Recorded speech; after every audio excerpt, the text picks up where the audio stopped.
So నేను చెప్పిన కదా లెడ్జర్స్ క్రియేట్ చేసేటప్పుడు అండర్లో ఏమేం గ్రూప్స్ రాయాలని చెప్పి. సో అది తెలుసుకునే కంటే ముందు మనం టాలీలో ఎన్ని గ్రూప్స్ ఉన్నాయి, ఎన్ని లెడ్జర్స్ ఉన్నాయి అనేటివి కంప్లీట్గా తెలుసుకోవాలి. సో కంప్లీట్గా మనకి 28 గ్రూప్స్ అనేటివి ఉన్నాయన్నమాట. అందులో టూ లెడ్జర్స్ అనేటివి ఫిక్స్డ్, మనం క్రియేట్ చేయాల్సిన అవసరం లేదు, ఆల్రెడీ డిఫాల్ట్గా టాలీలో ఉంటాయి. అవే cash account, profit and loss account. So టోటల్గా ఉన్న 28 గ్రూప్స్ ఏంటివి అనేది మీకు డౌట్ రావచ్చు. సో 28 గ్రూప్స్ మనకి 15 ఏమో ప్రైమరీ, 13 ఏమో సబ్ గ్రూప్స్. సో మళ్ళీ ఆ 15 ఏమో 4 ట్రేడింగ్ అకౌంట్, 2 ఏమో ప్రాఫిట్ అండ్ లాస్ అకౌంట్, 9 ఏమో బ్యాలెన్స్ షీట్, మిగిలిన 13 ఏమో సబ్ గ్రూప్స్. సో ఇవన్నీ మనకి ఏంటివి టోటల్గా 28 గ్రూప్స్ అనమాట. సో వినడానికి కష్టంగా ఉంది, లేదంటే అర్థం కావట్లేదు అంటే జస్ట్ మీరు ఏం చేయండి, ఇప్పుడు ఒకసారి వింటున్నారు కదా, అవి ఎంట్రీస్ని గుర్తుపెట్టుకోండి. అండ్ మొత్తం బట్టిఫై చేసినట్టు కాదు, జస్ట్ ఏది ఎక్కడ వస్తుంది అన్నట్టు గుర్తుపెట్టుకోండి. ఫర్దర్గా మనం ప్రాబ్లమ్స్ చేసేటప్పుడు మీకే అది కంపల్సరీగా గుర్తుంటుంది, 100% గ్యారెంటీడ్ అనమాట. సో ఇక్కడ ట్రేడింగ్ అకౌంట్లో ఏమేమి వస్తాయి, ప్రాఫిట్ అండ్ లాస్లో ఏమొస్తాయి, బ్యాలెన్స్ షీట్లో ఏమొస్తాయి అనేది మనం ఇక్కడ చూద్దాము. సో ట్రేడింగ్ అకౌంట్లో ఫస్ట్ మనకి ఏమేమి వస్తాయి ఎంట్రీస్, ఏవన్నా డైరెక్ట్ ఎక్స్పెన్సెస్ ఉంటే. సో ఇవేంటివి అనేవి నేను ఇప్పుడు ఫర్దర్గా చెప్తాను. సో ఫస్ట్ అయితే ఏమొస్తాయో చూద్దాము. సో డైరెక్ట్ ఎక్స్పెన్సెస్ వస్తాయి, డైరెక్ట్ ఇన్కమ్స్ వస్తాయి, పర్చేజెస్ వస్తాయి, సేల్స్ వస్తాయి. ఎందులో? ట్రేడింగ్ అకౌంట్లో. ఇంకా ట్రేడింగ్ అకౌంట్ నుంచి మనకి గ్రాస్ ప్రాఫిటా, గ్రాస్ లాసా అనేది తెలుస్తుంది. అదే ప్రాఫిట్ అండ్ లాస్ అకౌంట్లో మనకి ఏమేమి వస్తాయి, ఇండైరెక్ట్ ఎక్స్పెన్సెస్, ఇండైరెక్ట్ ఇన్కమ్స్. ఇంకా దీని నుంచి మనకి నెట్ ప్రాఫిటా, నెట్ లాసా తెలుస్తుంది. బ్యాలెన్స్ షీట్లో ఏముంటాయి మనకి, అసెట్స్ ఇంకా లయబిలిటీస్. దీని నుంచి మనకి ఫైనాన్షియల్ పొజిషన్ ఏంటిది, బిజినెస్ది అనేది తెలుస్తుంది.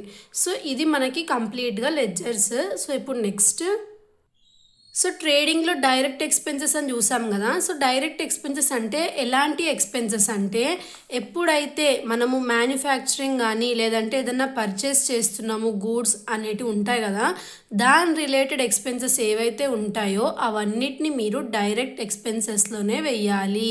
లైక్ ఇప్పుడు మీకు క్వశ్చన్లో వేజెస్ పెయిడ్ అని ఇస్తే అది మనకి డైరెక్ట్ ఎక్స్పెన్సెస్ అండర్లోనే వస్తుంది. సో జస్ట్ మీరు దేని అండర్ ఏ ఎక్స్పెన్స్ వస్తున్నాయో చూసుకోండి, నేను సిస్టంలో చేసి చెప్పేటప్పుడు మీకు క్లియర్గా ఎక్స్ప్లెయిన్ చేస్తాను. సో నెక్స్ట్ ఏమన్నా ట్రాన్స్పోర్టేషన్ ఛార్జెస్, ఇవన్నీ మ్యానుఫ్యాక్చరింగ్లోనే జరుగుతాయి కదా. పవర్ ఎక్స్పెన్సెస్ కానీ, గ్యాస్ కానీ, కోల్ కానీ, లైట్నింగ్ కానీ, రా మెటీరియల్స్ కానీ, ఇవన్నీ మనకి మ్యానుఫ్యాక్చరింగ్లోనే జరుగుతున్నాయి. కాబట్టి మ్యానుఫ్యాక్చరింగ్లో ఏవైతే ఎక్స్పెన్సెస్ మనకు పడతాయో అవన్నీ మనకి డైరెక్ట్ ఎక్స్పెన్సెస్ కిందనే వస్తాయి. డైరెక్ట్ ఇన్కమ్స్ అంటే ఏంటిది, ఏదన్నా గూడ్స్ని సేల్ చేయడం కానీ, సర్వీసెస్ని ఇవ్వడం కానీ డైరెక్ట్ ఇన్కమ్స్ కింద వస్తాయి. తర్వాత పర్చేజ్, సేల్స్ కూడా మనకి ఎందులో వస్తాయి, ట్రేడింగ్ అకౌంట్లోనే వస్తాయని చూసాం కదా. పర్చేజ్ అంటేనేమో డెబిట్ ఎక్స్పెన్స్, కాబట్టి ఇది నేను గోల్డెన్ రూల్ ఎక్స్ప్లెయిన్ చేసేటప్పుడు క్లియర్గా చెప్తాను, ఓచర్స్ చెప్పేటప్పుడు. తర్వాత పర్చేజ్ రిటర్న్స్ అనేది మనకి క్రెడిట్ అవుతుంది. పర్చేజ్ రిటర్న్స్ని రిటర్న్ అవుట్వర్డ్స్ అని కూడా అంటారు. సో మంచిగా గుర్తుపెట్టుకోండి.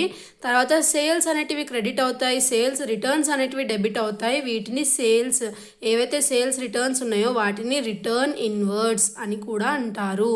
సో ఇప్పుడు మనము ట్రేడింగ్లో చూసాం కదా. నెక్స్ట్ ప్రాఫిట్ అండ్ లాస్లో మనకి ఇండైరెక్ట్ ఎక్స్పెన్సెస్ అని ఉంది కదా. సో ఇప్పుడు వరకు ఏమో డైరెక్ట్ ఎక్స్పెన్సెస్ అని ఉన్నాయి, అవేమో మ్యానుఫ్యాక్చరింగ్ ఎక్స్పెన్సెస్ అని చూసాం కదా, అంటే ఏవైతే రా మెటీరియల్స్ ఉంటాయో అక్కడ. ఇది ఆఫీస్ రిలేటెడ్ ఎక్స్పెన్సెస్, ఏవైతే అన్ని ఆఫీస్ రిలేటెడ్ ఎక్స్పెన్సెస్ ఉన్నాయో అవన్నీ మనకి ఇండైరెక్ట్ ఎక్స్పెన్సెస్లోనే వస్తాయి.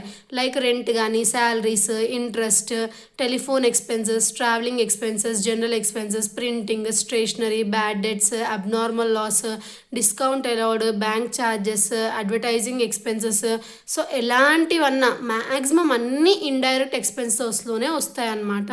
నెక్స్ట్ ఇండైరెక్ట్ ఇన్కమ్స్ అంటే ఏంటిది, ఏవైతే ఇన్కమ్స్ ఉంటాయో, incomes hasn't related to గూడ్స్కి relate కానీ ఇన్కమ్స్ ఏవైతే ఉంటాయో మనకు వచ్చేవి అవన్నీ ఇండైరెక్ట్ ఇన్కమ్స్. లేదు ఒకవేళ ఏదైనా గూడ్స్ నుంచి మనకి ఇన్కమ్ అనేది వస్తుంది, లైక్ సేల్ ఆఫ్ ఉంటే అదేమవుతుంది, డైరెక్ట్ ఇన్కమ్ అవుతుంది కదా. సో గూడ్స్ రిలేటెడ్ కాకుండా రెంట్ రిసీవ్ చేసుకుంటున్నాం, శాలరీ రిసీవ్ చేసుకుంటున్నాము, ఇంట్రెస్ట్ రిసీవ్ చేసుకుంటున్నాం, కమిషన్ రిసీవ్ చేసుకుంటున్నాము, లేదంటే డిస్కౌంట్ రిసీవ్ చేసుకుంటున్నాము, మన బ్యాడ్ డెట్స్ రికవర్ అయిపోయినాయి, స్క్రాప్ కానీ ఎలాంటివి ఉన్నా సరే ఇండైరెక్ట్ ఇన్కమ్స్ కింద వస్తాయి. Next balance sheet. So balance షీట్లో ఇక్కడ మనం చూసాం కదా, ఏవైతే బ్యాలెన్స్ షీట్ ఉందో అందులో 13 సబ్ గ్రూప్స్ ఉన్నాయి, ఇంకా 9 ఏమో ప్రైమరీ ఉన్నాయని చెప్పి. సో అవేంటివో ఇక్కడ ఇచ్చారు చూడండి. సో ఫస్ట్ 9 ప్రైమరీ ఏంటివి మనకి, capital account first one, next investments, branch or divisions, miscellaneous expenses, తర్వాత సస్పెన్స్ అకౌంట్, ఫిక్స్డ్ అసెట్. ఏదైనా ఫిక్స్డ్ అసెట్ అంటే furniture, plant and machinery system అవి ఉంటాయో వాటిని ఫిక్స్డ్ అసెట్స్ అంటాము. నెక్స్ట్ కరెంట్ అసెట్స్ అంటే ఏంటివి, ఏవైతే అసెట్స్ మనం ఈజీగా క్యాష్ కిందకి కన్వర్ట్ చేసుకోవచ్చు వాటిని కరెంట్ అసెట్స్ అని అంటాం. ఆ తర్వాత లోన్స్ అండ్ లయబిలిటీస్ అంటే ఏంటిది, it is more than 1 year. అదే కరెంట్ లయబిలిటీ అంటే it is cleared with in a year, దాన్ని కరెంట్ లయబిలిటీస్ అని అంటాం. ఆ తర్వాత ఏవైతే 13 సబ్ గ్రూప్స్ ఉన్నాయో అవేంటివి మనకి ఇక్కడ, reserves and surpluses, bank over draft, secured loans, unsecured loans, provisions, duties and taxes, సన్రీ creditors, bank account, cash in hand, stock in hand, deposits and assets, loans and advances, సన్రీ debtors. So ఇవన్నీ balance sheet కిందకు వచ్చే entries అనమాట. Next trial balance మీరు చేసేటప్పుడు డెబిట్లో ఏమేమి తీసుకోవాలి, క్రెడిట్లో ఏమేమి తీసుకోవాలని డౌట్ ఉంటుంది కదా. సో డెబిట్లో మనము expenses, assets, purchases, sales returns, drawings తీసుకుంటాము. తర్వాత క్రెడిట్లో అన్ని ఇన్కమ్స్ ఎలాంటివైనా సరే ఇన్కమ్స్ అన్నీ, ఇంకా లయబిలిటీస్, సేల్స్, పర్చేజ్ రిటర్న్స్, ఇంకా క్యాపిటల్ని క్రెడిట్లో తీసుకుంటాము. మీరు ఈ రూల్స్ ఫాలో అవుతే ఎప్పుడైతే జర్నల్ ఎంట్రీస్ రాస్తారో అక్కడ డెబిట్లో క్రెడిట్లో ఏమేమి తీసుకోవాలి అనేది ఈజీ అయిపోతుంది అన్నమాట. సో వీటిని బట్టి మనము ఎంట్రీస్ అనేటివి చేయాలి లెడ్జర్లో. సో ఒకసారి వీడియో అంతా రిపీట్లో చూడండి 2 times, సో దట్ మీకు ఏ ఎంట్రీ ట్రేడింగ్లో, ఏ ఎంట్రీ ప్రాఫిట్ అండ్ లాస్లో, ఏ ఎంట్రీస్ బ్యాలెన్స్ షీట్లో వస్తాయో మీరు చూసుకోవాలి. నెక్స్ట్ వీడియోలో మనము లెడ్జర్స్ అనేటివి చేద్దాము టాలీలో. Thanks for watching.